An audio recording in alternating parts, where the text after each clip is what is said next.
ओम शांति 14/9/2024 मुरलीर प्रश्नोत्तर। परमपिता परमात्मा निराकार ज्योतिबिंदु शिव बाबा प्रजापिता ब्रह्मा शरीर माध्यम आम पिलामान प्रति जो अमूल्य रत्न महावाक्य उच्चारण करिसेंति ताहा आधार रे प्रस्तुत होइछि एही मुरली प्रश्नोत्तर। एथिरे सन्निहित बाबा शब्द परमपिता परमात्मा शिवंक उद्देश्य रे प्रयोग होइछि बोली बुझिबा पाई अनुरोध।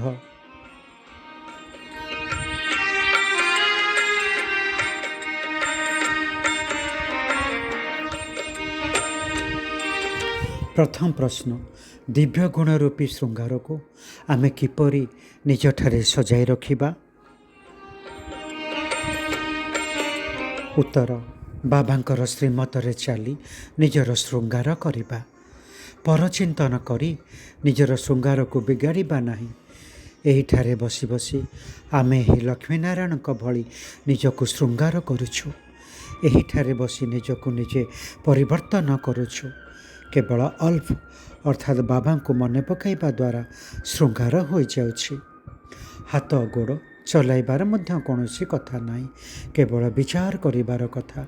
जोग द्वारा आमे निर्मल स्वच्छ और शोभनीय हो जाउछु। आमर आत्मा एवं शरीर उभय कांचन अर्थात सुवर्ण तुल्य हो जाउछि। भविष्यत अमरपुरी ही होछि आमर लक्ष्य। एठारे बसी बसी आमे पाराडाइज बा स्वर्ग रे अलंकृत हेबा पाई पुरुषार्थ करुछु।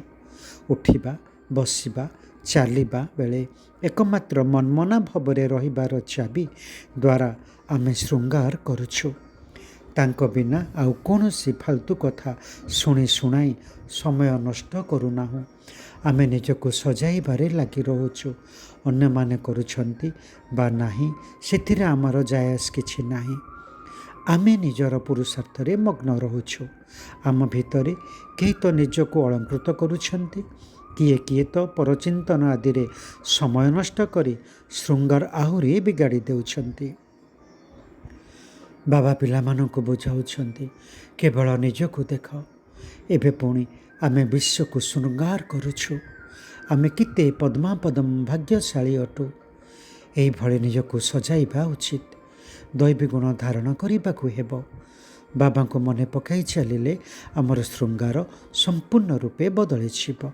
जदि काहार खियाल अन्य आड़े थिबो तेबे श्रृंगार होई पारिबो नाही। आमे शोभनीय तो होइछु, पुणी अन्य मानकु मध्य शोभनीय हेबार रास्ता देखैबाकु हेबो। बाबा आसुछंती एही परि श्रृंगार करिबा पाई। उठिला बसिला चलिला बेले मध्य आमे निजको सजाइबा उचित। केही केही निजको सुशोभित करी अन्य मानकु मध्य सुशोभित करिथांती। केही केही तो निजको न सजाड़ी अन्यर सौंदर्य मध्य बिगाड़ी चली थांती। फालतू कथा शुणाई शुणाई तांकर अवस्था को मध्य तलकू खसाई दियंती। निजे मध्य अलंकृत हेबारु वंचित रुहंती, अन्य मानकु मध्य वंचित करांती। भल भाବରେ विचार करिबाकु हेबो। बाबा श्रृंगार करिबार किपरि किपरि कौशल बताउछंती। जोग बिना एते श्रृंगार होई पारिबो नाही। दैवी स्वभाव धारण करिबाकु हेबो। आमे निजर बाबा को भूली सौंदर्य को बिगाड़ी देई थाउ। बाबा तो कहउछंती चलिला बुलिला बेले मध्य निजको सजाउ थाओ। किंतु माया भी कम नुहे, बहुत हैरान करुछि। एठारे आमर तो बाहरर गोरख धंदा आदि किछि नाही। एठाको आमे आसुछु निजको सजाइबा पाई, रिफ्रेश बा सतेज हेबा पाई। आमर एही समय मूल्यवान, याको नष्ट करिबार नाही। निजको सजाइबा पाई बहुत उपाय मान मिलिछि। एकमात्र परमपिता परमात्मा आमर प्रेमिक अटंती। आमे सबु आत्मा आशिक बा प्रेमिका अटु। बाबा कहउछंती केवल एक परमात्मा को मने पकाओ, तेबे तुमर श्रृंगार होई जिवो। एबे स्मृति रे आसुछि अनेक थर आमे एही परि सजई होइछु। ନିଜର ହୃଦୟକୁ ପଚାରିବା, ନିଜକୁ ସଜାଇବା ପାଇଁ କେତେ ପୁରୁଷାର୍ଥ କଲି, କେଉଁଠି ସମୟ ନଷ୍ଟ ତ କରିନାହିଁ ତ? ବାବା ସାବଧାନ କରୁଛନ୍ତି, ବାହାର କଥାରେ ଆଦୌ ସମୟ ନଷ୍ଟ କର ନାହିଁ। ବାବାଙ୍କର ଶ୍ରୀମତକୁ ମନେ ରଖ, ମନୁଷ୍ୟ ମତରେ ଚାଲ ନାହିଁ।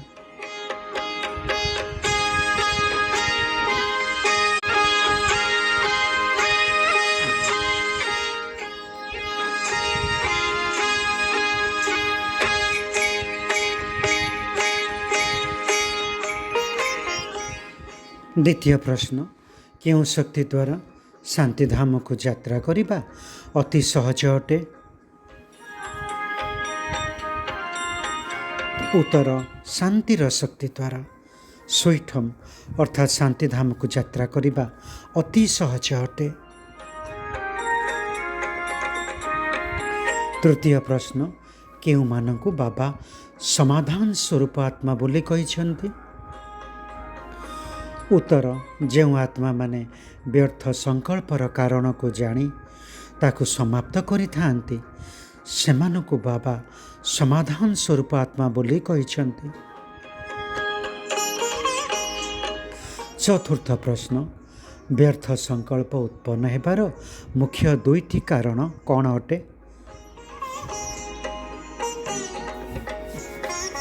ଉତ୍ତର, ବ୍ୟର୍ଥ ସଂକଳ୍ପ ଉତ୍ପନ୍ନ ହେବାର ମୁଖ୍ୟ ରୂପରେ ଦୁଇଟି କାରଣ ରହିଛି। ପ୍ରଥମ କାରଣ ହେଉଛି ଅଭିମାନ ଏବଂ ଦ୍ୱିତୀୟ କାରଣ ହେଉଛି ଅପମାନ। ମୋତେ କମ୍ କାହିଁକି ମିଳିଲା, ମୋର ମଧ୍ୟ ଏହିଭଳି ପଦ ହେବା ଦରକାର, ମୋତେ ମଧ୍ୟ ଆଗରେ ରଖିବା ଦରକାର, ଇତ୍ୟାଦି ଇତ୍ୟାଦି। ଏଥିରେ ହୁଏତ ନିଜର ଅପମାନ ଅନୁଭବ କରିଥାନ୍ତି, ନଚେତ୍ ଅଭିମାନରେ ଆସିଯାଆନ୍ତି। ନାମ ପ୍ରାପ୍ତ କରିବାରେ, ସମ୍ମାନ ପ୍ରାପ୍ତ କରିବାରେ, ପ୍ରତିଷ୍ଠା ପ୍ରାପ୍ତ କରିବାରେ, ସେବାରେ ତଥା ଆଗରେ ରହିବାରେ ଅଭିମାନ ବା ଅପମାନର ଅନୁଭବ କରିବା ହିଁ ବ୍ୟର୍ଥ ସଂକଳ୍ପ ଉତ୍ପନ୍ନ ହେବାର କାରଣ ଅଟେ।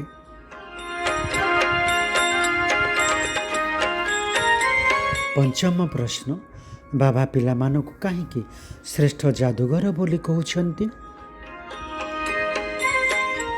ଉତ୍ତର, କାରଣ ଆମେ ପିଲାମାନେ ଏହିଠାରେ ବସି ବସି ଲକ୍ଷ୍ମୀ ନାରାୟଣଙ୍କ ଭଳି ନିଜକୁ ଶୃଙ୍ଗାର କରୁଛୁ, ନିଜକୁ ନିଜେ ପରିବର୍ତ୍ତନ କରୁଛୁ। ଏହା ବଡ଼ ଯାଦୁଗରୀ ଅଟେ। କେବଳ ଅଲ୍ଫ ଅର୍ଥାତ୍ ବାବାଙ୍କୁ ମନେ ପକାଇବା ଦ୍ୱାରା ଶୃଙ୍ଗାର ହୋଇଯାଉଛି। ଏଥିରେ କୌଣସି ହାତ ଗୋଡ଼ ଚଲାଇବାର ମଧ୍ୟ କଥା ନାହିଁ, କେବଳ ବିଚାର କରିବାର କଥା।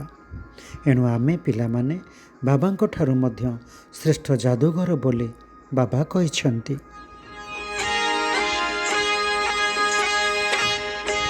ଷଷ୍ଠ ପ୍ରଶ୍ନ, କେହି କ'ଣ କେବେ ମୋକ୍ଷ ପାଏ? ଉତ୍ତର, ଏହି ବିଷୟରେ ବାବା କହୁଛନ୍ତି, ଭକ୍ତି ମାର୍ଗରେ କୁହନ୍ତି ବ୍ରହ୍ମରେ ଲୀନ ହୋଇଯିବ। ଏସବୁ ହେଲା ଫାଲତୁ କଥା। ଜଣେ ବି ମନୁଷ୍ୟ ମୋକ୍ଷ ପ୍ରାପ୍ତ କରିପାରିବ ନାହିଁ। ଏହି ଡ୍ରାମା ତ ଅନାଦି, ଏତେ ସବୁ ଅଭିନେତା ରହିଛନ୍ତି, ଏଥିରେ ଟିକିଏ ହେଲେ ବି ଫରକ ହୋଇପାରିବ ନାହିଁ।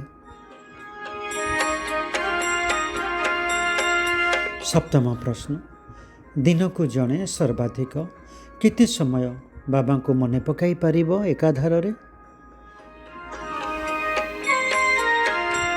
ଉତ୍ତର, କେହି ସନ୍ତାନ କହୁଛନ୍ତି ଆମେ ତ 24 ଘଣ୍ଟା ମନେ ପକାଉଛୁ, କିନ୍ତୁ ସାରା ସମୟ ତ କେହି ମନେ ପକାଇ ପାରିବେ ନାହିଁ। ଅତି ବେଶୀରେ 2.5 ଘଣ୍ଟା ପର୍ଯ୍ୟନ୍ତ ମନେ ପକାଇ ପାରିବେ। ଯଦି ଅଧିକ ସମୟ ଲେଖିଲେ ବାବା ମାନିବେ ନାହିଁ। ଯଦି ଅନ୍ୟମାନଙ୍କୁ ମନେ ପକାଇ ଦେଉନାହ, ତେବେ କେମିତି ବୁଝାଯିବ ଯେ ତୁମେ ମନେ ପକାଉଛ ବୋଲି?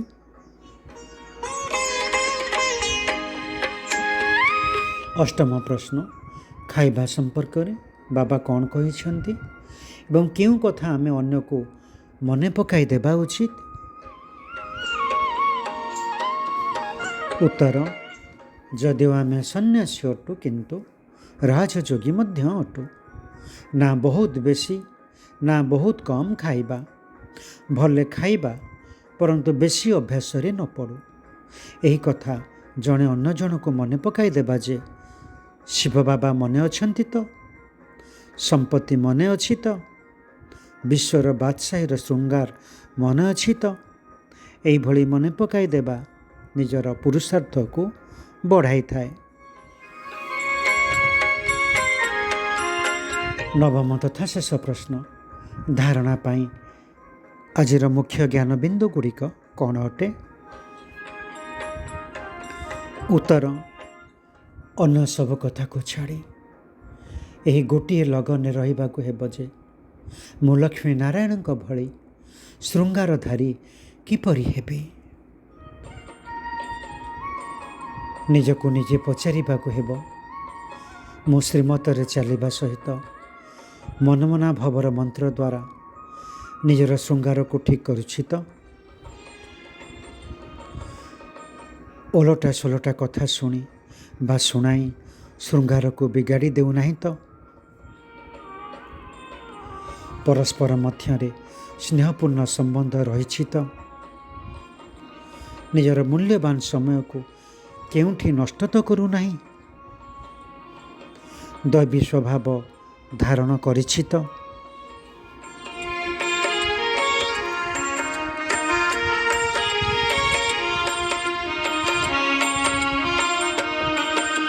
ଓମ୍ ଶାନ୍ତି।